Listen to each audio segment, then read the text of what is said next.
Companies initially flourished as well, which had prospered under a protectionist regime, most invisible, pernicious, and lingering feelings of inferiority, who were busy writing our epitaph. We first elucidated a core purpose. They only articulated their dreams for India, simply arose out of rigid and immutable mindsets, still chugging along and earning goodwill while we do so. Hear part 2 of the truly inspiring keynote speech by Mr. Anand Mahindra at Fletcher School's Class Day, where he talks about the importance of purpose, the evolving challenges of our world, and how empathy and ideals can shape a better future.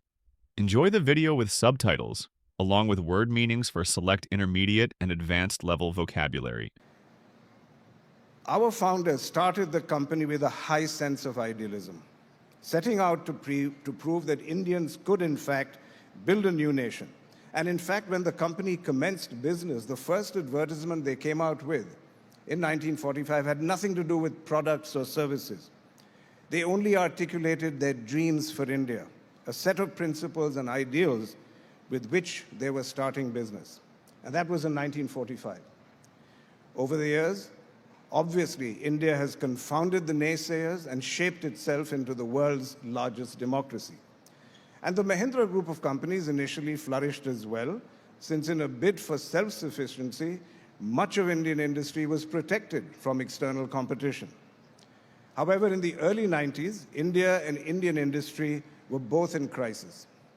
Faced with the prospect of running out of foreign exchange reserves, India took the radical step of liberalizing its closed economy, and after decades of being protected, suddenly the world's most powerful companies were at our doorstep, anxious to get a temptingly large piece of the Indian pie.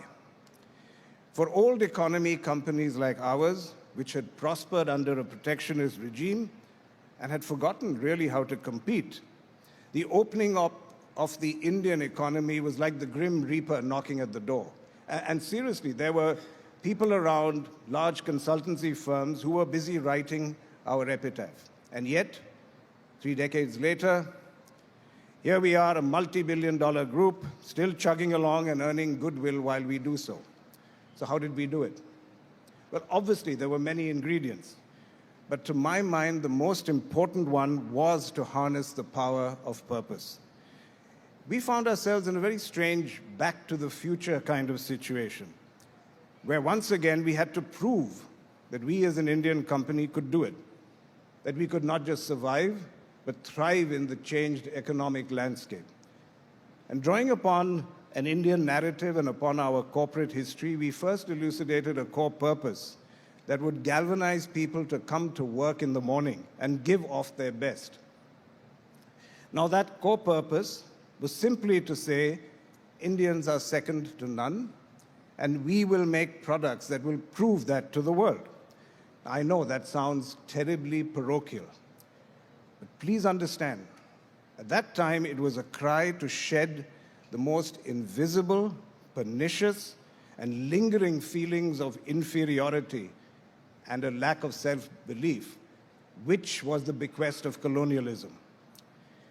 And that really had an electrifying effect on our people. It triggered the David versus Goliath sentiment.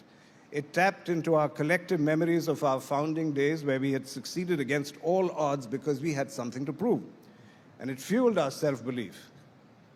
I know that sounds warm and fuzzy, but it contributed to concrete results. Between 2002 and 2013, our profits went up 33 times. Our stock price went up 72 times. Now, that took a lot of hard work, but that hard work came about because people were motivated by a sense of purpose. Today, our core purpose has changed. We recognize that as we became transnational, we needed a more global and a more inclusive rallying cry. Now, our core purpose is almost as compact.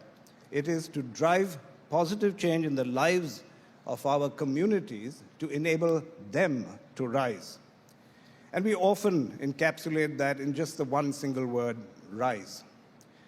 Now, how that credo precisely evolved is a longer story, but let me tell you that if you asked any one of our 250,000 strong global family what it is that differentiates our company, what it is that gets them to come into work every day, they will say it's our purpose. There's extraordinary alignment around that credo.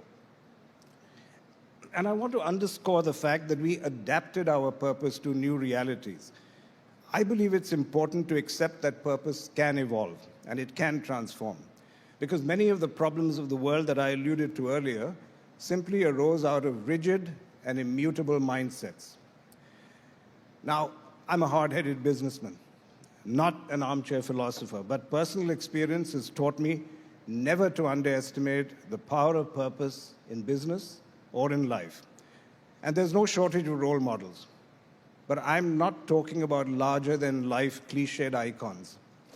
And even before you set out to change the world, which Fletcher no doubt has prepared you to do, I urge you all to take small steps to change the world around you. Perhaps your purpose, like Mahindra's, will also evolve over the course of your life. But one of the privileges of attending an institution like this is the opportunity to step outside the familiarity of your lived experiences, make sense of the bigger picture and of the space that you occupy within it. I myself am inspired almost every single day by people who possess this understanding, who are committed every day to living with empathy, and possibly without ever knowing how impactful they have been. So let me share with you one more personal story. Decades ago, we were in a taxi, rushing to get my then one-year-old daughter to surgery for a hand injury that she had suffered. And my wife and I were beside ourselves with anxiety. My daughter was throwing a tantrum, and the taxi driver clearly picked up on our anxious and tense state. "May I share an old saying with you?" he quietly asked us. And he said, if everyone's problems were like laundry hanging out to dry in an open field, and you had the opportunity to go out into that field and exchange your laundry, your problems, in other words, with anyone else's, you would still choose your own problems. And he paused and he just said quietly, "Don't worry, I'll get you there safe and sound and in time." And at that moment, it was precisely the perspective that I needed. The surgery was a success, and to this day, I look gratefully to that cab driver's wise act of comfort, a man who has no idea that he provided me with a view and a resilience that has helped me throughout my career to deal with the roller coaster ride of business fortunes. You will similarly have no difficulty in finding such inspirational people. You may look around this room and recognize a fellow student who stayed up with you all night to support you when life seemed overwhelming. A professor who postponed an exam when COVID anxiety was at its peak.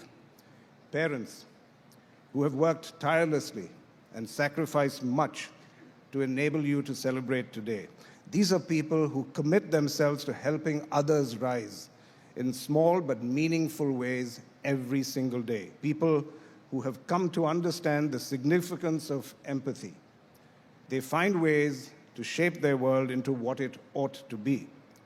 And I ask you, why can't the next individual who brings the is closer to the ought be you? So in closing, let me come back to my father. And I've often asked myself, why did he come to Fletcher? He had already been away from his family and home for 4 years as an undergraduate at Harvard. Why didn't he simply choose to go home after such a long absence?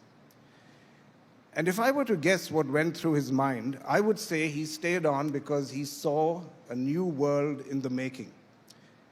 He wanted to understand that world, and he wanted to be part of the solution. He came as the original pilgrim, seeking answers. In a way, so are you all, pilgrims in search of answers. All pilgrims in search of a better world. I once read the perfect definition of a pilgrim, which says that a pilgrim is a wanderer with a purpose. And I think that pretty much sums up your present and your future. You are all pilgrims, who in the course of your careers will wander through an uncharted world. May you wander through it with purpose. Thank you and congratulations.